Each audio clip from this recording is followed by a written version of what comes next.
Hello and welcome back. This is Joe from Ask Joe About Money, and we're going to continue the series on the habits of the top 1%. We know how important habits are, and so far we've gone through scheduling, we've gone through waking up early, we've gone through meditating, we've gone through exercising every single day, how connected you should be with the news, and then we talked about having accountability partners. And today I want to talk about, should I be reading books?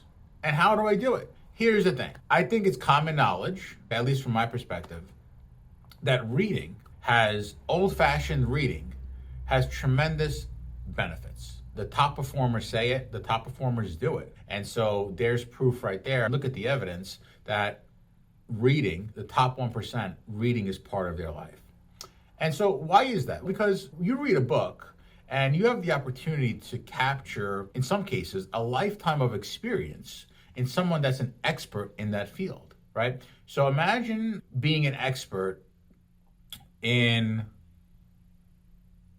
martial arts. And let's say you have a martial arts teacher, and he's been doing martial arts for 50 years. And then when he writes this book, there's going to be 50 years.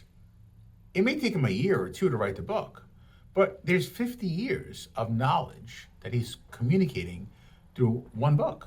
So it's a good use of your time if you're reading the right stuff, where you could now you're not going to get every experience and every information that he had in the 50 years, obviously, but what you will do is get a sense of how he's thinking. What is he thinking about? How is he looking at different things? So reading is very important. I do it every day. And the next question I get is that I have an app on my phone.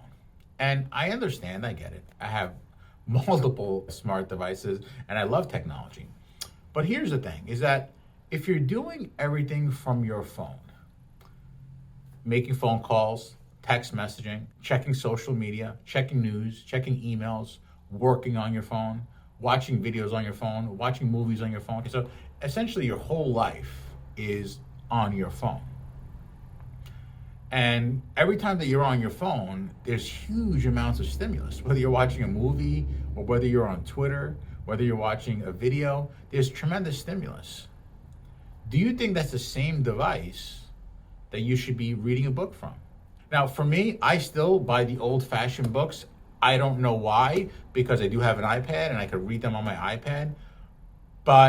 And I know you can make notes and everything, but for me, holding a book, I put it in my bag, and wherever I am, I can just read a couple of pages. I make notes in it. So for me, having the hardcover book I still default to that. Maybe I'm old-fashioned, but at a minimum, what I would say is have a device if it's going to be for your reading, and you're going to spend a decent amount of your time reading, get a device and put that in your library, and you can have that for reading only, because the whole point of reading is to avoid these distractions. So we don't want to be doing it on our phone when other things are going to be happening there. Reading, that's what the pros do. That's what the top 1% do, and you should do it too. Let me look at my sticky note here. Don't forget to subscribe.